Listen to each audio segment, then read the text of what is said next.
So what's the full story on Evolutive Labs Rhinoshield MOD case? This is going to be the most in-depth review of this product ever. I've been using the Evolutive Labs Rhinoshield MOD for the last few weeks and I like what they've done with it. If you're looking to change up how you've been using iPhone cases, do check out the mod. A standout feature for me is the modularity of the case. I love being able to swap out between a bumper and a full case, being able to swap out the color of the awesome buttons, and being able to slap a camera lens on the case without having to compromise the protection of my iPhone. So in the next few minutes, I'm going to review the case and also answer the following questions. How does it compare against the Crashguard and Playproof? How does the mod camera lens system compare against other lenses such as the ExoLens, Olloclip, and the HitCase lenses? Will the backplate of the mod come off during a drop? And will it really protect against an 11-foot drop? And more specifically, will the bumper protect the glass back of an iPhone 8 from an 11-foot drop? For my mod review, I've given this case a score of 4.2 A's out of 5. The biggest downside of this case is the handling, as the edges of the case are quite slick. The removable backplate offsets the slickness a bit, but the entire setup still handles close to a wet bar soap. If you want to see this entire review in a written format, check out my website. I've also got a discount code for you guys towards the end, so do stay tuned. Real usage, real reviews. Mobile Reviews A.ca. At Mobile Reviews A, Monty and I base all our reviews on actual usage. So when Evolutive Lab sends us marketing videos showing, improved stain resistance and improved strength in the polymers, well, Monty and I are going to stain the cases and see if the polymer is actually that strong. And we'll do the same to the old products just to see if there is a difference. Real usage, right? That's kind of what I do. But full disclosure, I do have to say that Evolutive Labs is going to be sponsoring me in my attempt in breaking this iPhone. Whether I do or not, you're going to have to find out, but full disclosure. With the mod, you can use this product as either a full case or a bumper. To go between the two, all you have to do is pull out the rim and install the back plate. If you buy the lens attachment, that goes around the camera area. You can't use the camera lenses with the bumper, I'll add. The buttons aren't actually attached to the frame, but don't worry about losing them when you remove your iPhone. They're actually quite secure in the frame. I will say that the mod does seem a little flimsy at first without an iPhone in it, but trust me, the moment that your device is in it, it's solid. I was initially a little apprehensive with the camera mount on the prototypes that I was sent about a month ago, but the production units I got last week are solid. They don't come apart easily, which is great. Now what's great about the mod is the fact that you can really make the case your own. You can easily swap out rims for a different color or the buttons to give your iPhone a unique look. Now this design allows you to differentiate yourself in a relatively subtle manner. Rather than going with a traditional colorful pre-baked TPU case like you would get from OtterBox, you can make the mod your own without going overboard like you would with something like these casemate cases. Now when it comes to bulk, the new mod is thin but wide. This may be an issue for people who are using the mod with the 8 Plus, since it will make that device a little wider to use. Now as I said earlier, the biggest gripe I have about this case is that it will slide around easier than Monty on an ice rink. For wear and tear, Evolutive Lab says the mod has improved stain resistance, so I wanted to see this claim in action, so I sharpied the white mod that I have and did a 12-hour red sauce, hot sauce, and ketchup soak. Evolutive Lab says that to clean it all you have to do is just apply some rubbing alcohol, and for the most part, that actually works, which is great. So if you actually get the mod, like this white one, and your jeans are rubbing off on it, you can easily clean it. And this actually goes the same for the older crash guards, because, well, we had to do the same test for it as well. The crash guard that you're looking at in this video, well, went through the exact same process of sauciness and sharpiness. From what I can tell, I couldn't see a big difference between the old coating and the new coating. But I will say that I know older crash guards do discolor over time, and maybe the new stain resistance will prevent that from happening. Now, in addition to the stains, the new mod is supposed to be much stronger than the old crash guards, so I decided to put on my Mobile Reviews A muscle shirt. Well, actually, I had to go make one. And then in caveman style, tried to rip these cases apart to see if there is a difference between the old crash guard and mod. I'll be honest with you, the bumpers were way tougher than I thought they would be. Trying to tear the mod or crash guard apart was pretty futile. It was near impossible to get any sort of give in terms of stretching it out. Even with my best attempts, I didn't feel either one of the products stretch, which is neat considering I can take this $10 bumper and just do very awful things to it.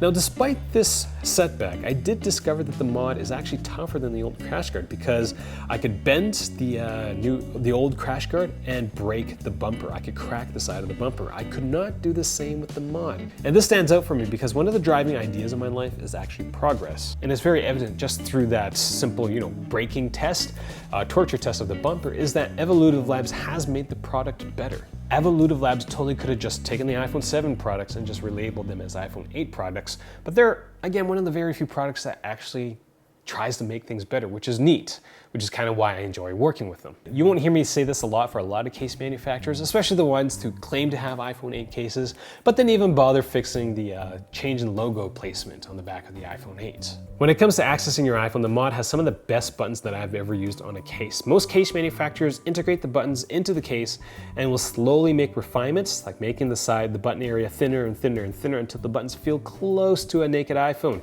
With the mod, Evolutive Labs made the buttons removable, so it has more of a natural click than the other cases. The cutout for the camera area doesn't interfere with taking pictures, well, especially with the bumper layout.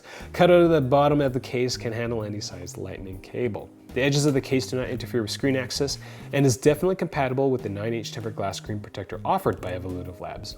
Last thing I will talk about in terms of functionality of the mod is that it will allow you to attach a wrist strap, which is going to be handy for those deciding to get the lens attachment. Now, before I get to the Crashguard and Playproof comparison against the mod, I will note that the mod in its current iteration, I would say, isn't a truly modular case.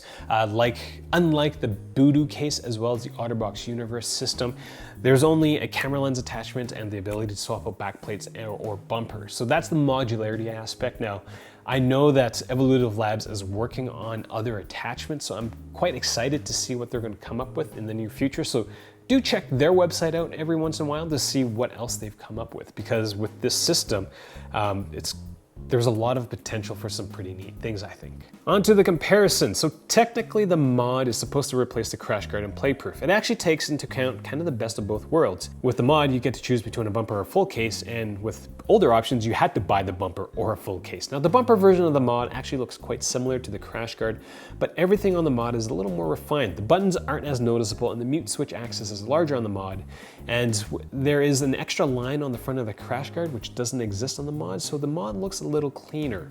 The mod does follow the curvature of the iPhone a little better, but I don't think that's going to make a big difference when it comes to handling. When compared to the Playproof, the biggest difference is the added texture of the mod's glassy back. My biggest concern with the Playproofs was how slick the entire setup felt. The mod does handle better with that glossy back.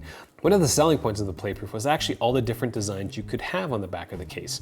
However, if you wanted more designs, you'd have to buy another Playproof, whereas the mod, all you have to do is buy another back plate. Now for me, I'm a very fidgety person when it comes to my fingers, so the Playproof actually has these raised buttons on the edge of the case, and I really liked just running my fingers over the buttons for the Playproofs, and I don't have that option much with the mods because the buttons sit quite flush against the side of the case. Now, this is me being extremely picky, and this is a very specific case to me, but you know, that's me trying to find differences between the Playproof and the mod, and there really isn't any. So on to the camera lens, and I guess the question that I need to have answered is, well, would I get them? Evolutive Labs currently has 4 lenses to choose from: a fisheye lens, a wide plus macro lens, a super wide, and a 0.6x HD wide angle.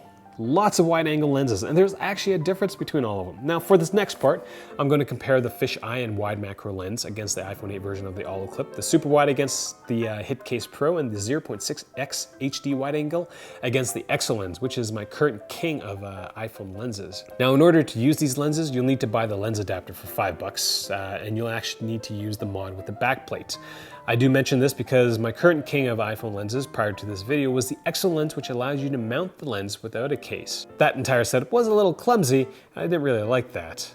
I will note that the lens adapter piece is actually metal and not plastic. Let's start off with the fisheye lens comparison. The mod's fisheye lens doesn't have as wide of a field of view as the Olloclip lens, as evidenced by this playpen in my work area. Now I'm not sure this would really matter because I'm assuming most people who get the fisheye lens aren't going to take a lot of stationary photos, but again, now you know. Personally, I use fisheye lenses for more video, or I would. Anyways, and between the two lenses, you could definitely tell that the field of view on the mod is smaller. Now in terms of lens quality, I couldn't see a difference, as Monty is actually quite clear in the subject of these videos. Now, as a side note, check out the iPhone 8's OIS in action, as the OIS actually fights to keep things stable while I run around with a gimbal. So they're actually working against each other. For macro lenses, you can get much closer with the Olloclip set than the mod macro lens, but that doesn't necessarily mean a good thing.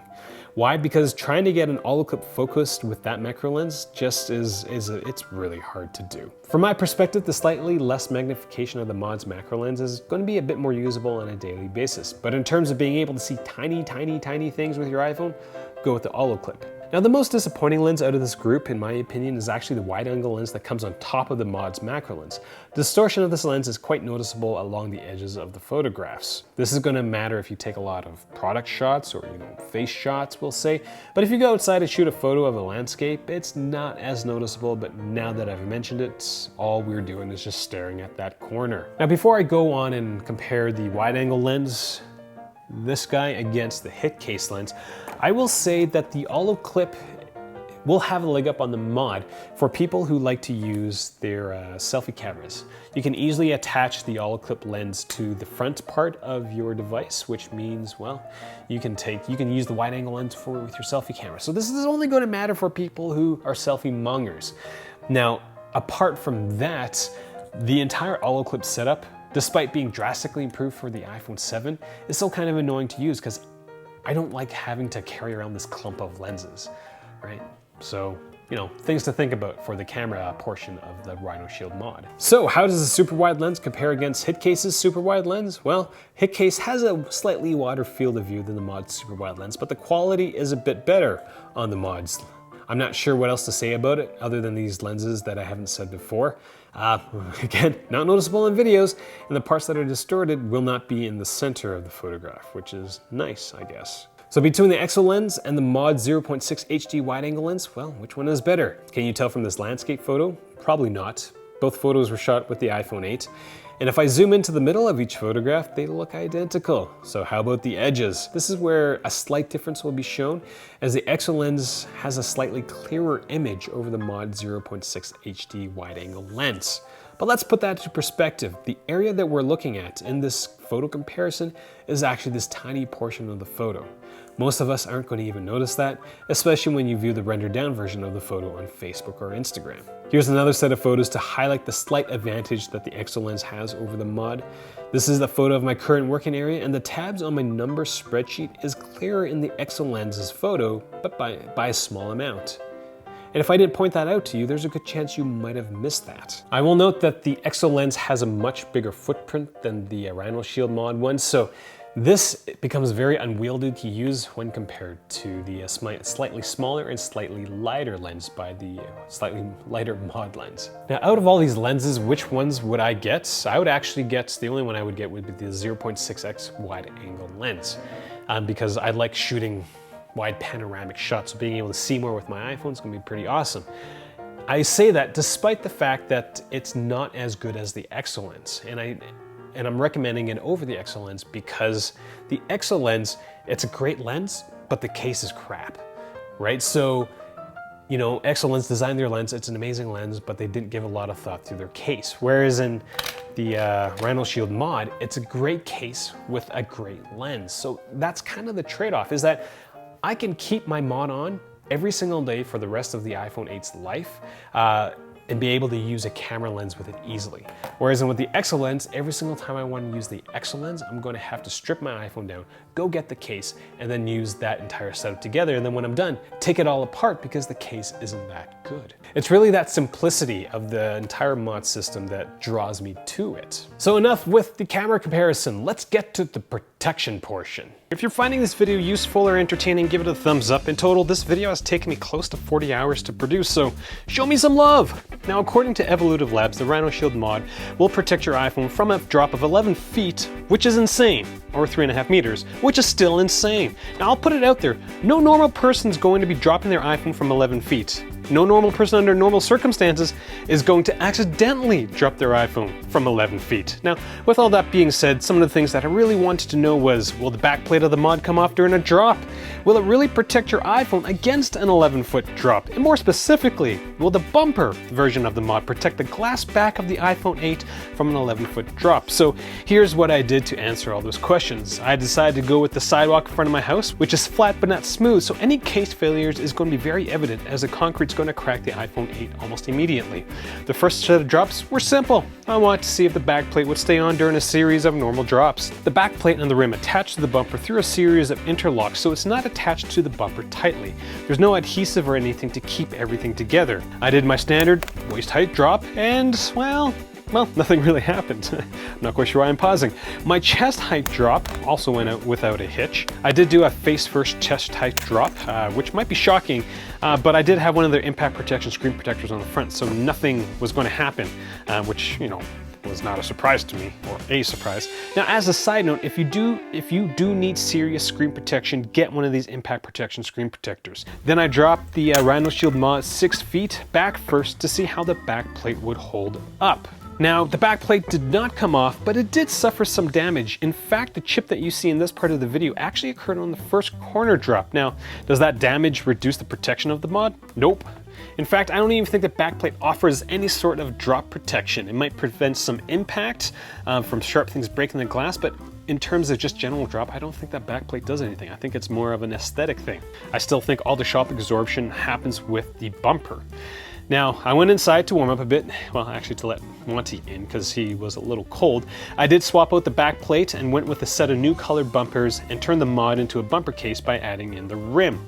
Now, after all that, I was going to do the normal set of drops with the bumpers, but because I was getting impatient and I was getting kind of cold, I went straight for the kill shot by setting up my ladder. The first 11-foot-ish drop I did was for the edge of the iPhone, and that went without a hitch. And now I really wasn't expecting anything to happen since I've dropped enough iPhones in Evolutive Lab products to know that the corners are going to be rock solid, even at 11 feet. So, 11-foot drop, the rim came out.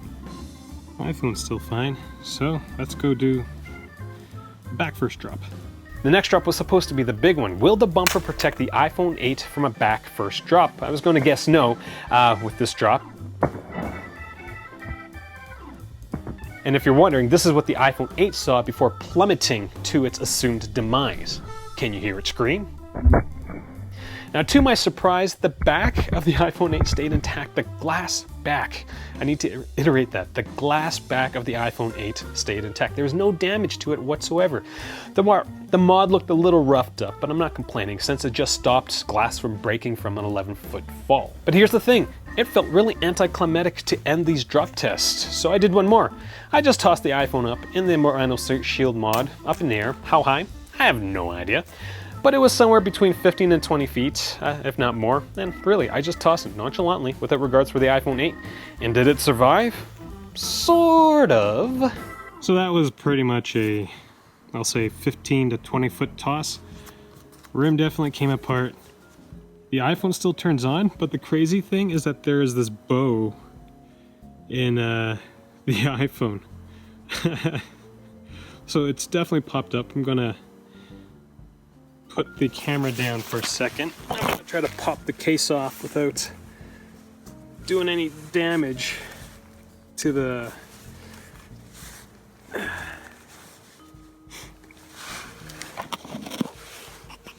so that's what happened after a 15 to 20 foot drop with the Rhinoshield Evolutive Labs Rhinoshield MOD. And I'm pretty sure if I just... Nope, that is definitely popped out. I cannot push that back in. But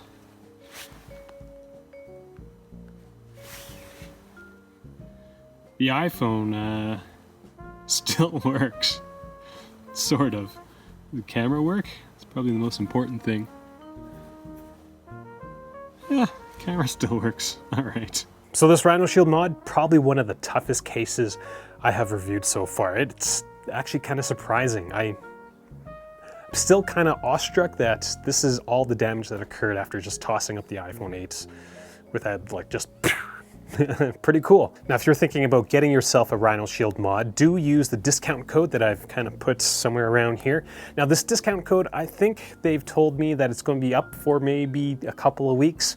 So maybe if we're all really nice to them, they'll leave it up for a few weeks after that, but definitely do check out the case.